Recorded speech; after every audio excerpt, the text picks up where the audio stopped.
நான் கால்நடை வளர்ப்பு கமலனவு மயிலத்தோடு பண்ணையாளர் சங்கத்தின் தலைவர் சீனி தம்பி தியாகராஜா இந்த சொல்லிட்டா நிமல்னு கூப்பிடுவாங்க. ஆனால் நான் அந்த விஷயம் என்னவென்று சொன்னால், நாங்கள் காலங்காலமாக மயிலத்தமடு மாதவனையில் தமிழும் சிங்கள சகோதரரும் கால்நடை வளர்த்து வந்தாங்க. யுத்த பிரச்சனையால் அந்த இடங்களில் வளர்க்க இல்லாமல் நாங்கள் வேறு இடங்கள் வளர்த்து 2009 2 இன மக்களும் நாங்கள் கால்நடையாக வளர்த்து வந்து சுகமாக வாழ்ந்து வந்தாங்க. இந்த 2011 இருந்து இந்த சிங்கள சகோதர சட்டவிரோத பயிற்சியை வந்து அந்த மேச்சத்திரையும் அளித்து மேச்சத்திரையில் உள்ள புல் வளங்களையும் அளித்ததால் நாங்கள் பெரும் அசோதியப்பட்டு சகல அரசு தலைவர்களும் அழைச்சிருந்தாங்க. நாங்கள் 2 சகோதரர்களும் ஒன்றா சிங்கள சகோதரர்களும் தமிழ் சகோதரமும் ஒன்றா கால்நடை வளர்த்து வந்ததுல யாருக்கும் எந்த பொறுப்பும் இல்லாமல் வாழ்த்து வந்தாங்க. ஆனால் இந்த சட்டவிரோத பயிற்சியாளர்களை ஊக்குவித்த சில அமைச்சர்மாரும் சில ஆளுநர்களும் இந்த தமிழர்கள மாடுகள் அழிக்கணும், தமிழ் மக்களை இந்த கால்நடை அழிக்கணும் என்றதுக்காகத்தான் அந்த திட்டத்தை எடுத்து எங்களோட மாட்டுகளை சுட்டதும் வெட்டினதும் களவாடினதும் வாய்வடிப்பட்டதும். ஆனால் மின்சார வேலி சாய்க்கணும்.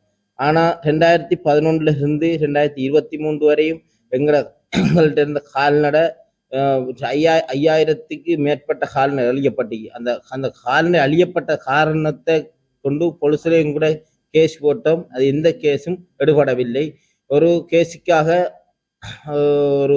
ஒரு சிங்கள சகோதரரை ஒன்றும் தெரியாத சகோதரரை கூட்டி கொண்டு வந்து போலீஸை கொண்டு கோர்ட்டில் வெட்டி போட்டு இவர் சுட்டவரா இவர் செஞ்சவரான்னு கேட்டால் நாங்கள் சொன்ன இவரை நாங்கள் காணையும் இலவேனு அந்த சகோதரர் கடைசியில் எல்லா வழக்கையும் முடிக்கிட்டு சொன்னார், என்னை கொண்டு சும்மா வச்சுட்டான் இந்த கேஸை வச்சவங்க, இதால் எனக்கு ஒன்றும் இல்லை, நீங்கள் எங்களை காப்பாற்றிட்டு எங்களோட விஷயம்.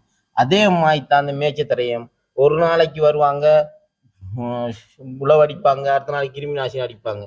இப்படி நாங்கள் ஒரு நாள் இந்த பண்ணையாளர்கள் மயிலத்து மாதவனையே இல்லை கிடந்த அட்டுழியங்களை சகல தரப்புலையும் சொல்லி ஏழாமத்தான் 2023 9ஆம் மாதம் இந்த 9ஆம் மாதம் 15ஆம் தேதி நாங்கள் இந்த அறவழி போராட்டத்தை ஆரம்பித்து இன்று 451 நாளாக இந்த போராட்டம் நடந்து கொண்டிருக்கிறது. நாங்கள் சகல தரட்டையும் அறிவித்தும் எங்களை வீதி எல்லாம் செய்தும் நாங்கள் அந்த போராட்டத்துக்கு இன்னும் ஒரு சுகமான நிலை கிடைச்சிருக்கு. ஆனால் அதை பதிவு செய்து இந்த மக்களுக்காக வாழ்வாதாரத்துக்கு தமிழ் சிங்களம் முஸ்லீம் அந்த அனைத்து பண்ணையாளரும் நிம்மதியாக வாழ்றதுக்கு அந்த இடத்தை மேய்ச்சத்தரைய பதிவு செஞ்சு சொல்லி இந்த அதிமே ஜனாதிபதியோ இல்லை ஆளுநரோ இல்லை சகல அமைச்சர்களுக்கும் நாங்கள் அறிய தருகிறோம். இதுடன் முடிச்சுக்கிறோம். நன்றி. இப்போ நிலைமை நாங்கள் முந்தைய ஜனாதிபதி ரணில் விக்ரமசிங்க, மற்றது எங்களோட மகாவலி அமைச்சர்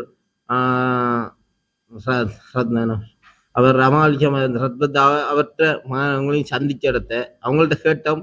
நாங்கள் ஜனாதிபதிட்டையும் கேட்ட கேள்வி இதுதான், நாங்கள் வாழ எங்களுக்கு வழி தருவியலா இதுதான் கேட்டு நாங்கள் என்ன வழி வேணுமென்று கேட்ட எங்களுக்கு அந்த மேய்ச்சத்தரைய நாங்கள் மாடு வளர்க்குறது இடம் தரணுமெண்டு அவங்க ஒரு சில சுகமான வெளியே செஞ்சுக்கிறாங்க. ஆனால் அதுக்கும் எங்களுக்கு நம்பிக்கை இல்லாமல் இருக்கு, என்ன பயமா இருக்கு, என்ன அவங்க வாராங்க உழவடிக்கிறாங்க, அவங்கள பொலிசில பிடிச்சி கொடுக்குறோம் இப்படியான சில மாதிரி இருக்கு. அதை எந்த இதுவும் இல்லாமல் அதுலேயும் பாருங்க இன்னும் அவங்களை பார்க்குற இனவாதான் அந்த சிங்கள சோறுகிற மாட்டுக்கு எந்த ஆபத்தும் இல்லை, எங்கட மாட்டுக்கு தான் அந்த சுடுறதும் வடி வைக்கிறதும் வாய் வடி வைக்கிறதும் இப்படி இருக்கிறாங்க. இதெல்லாம் அந்த சிங்கள சகோதரர்கள் அவங்களுக்கு இதை கூட்டி இந்த மாட்டை எல்லாருக்கும் சொந்தம் அரசாங்கத்துக்கே வருவாய் ஊட்டி கொண்டிருந்த ஒரு நாளைக்கு 3000 லிட்டர் பால் எடுத்துக்கொண்டிருந்த இடத்த இப்போ 500 லிட்டர் பால் தான் வருது. இது இனவாதமா பாராம நாங்க சகலரும் ஒன்றா நீங்க வாழ்றதுக்கு இந்த அதிமை ஜனாதிபதி அவர்கள் இந்த மேய்ச்சத்தரையை பதிவு செஞ்சு தரும் என்று தாழ்மையுடன் கேட்டுக்கோம்.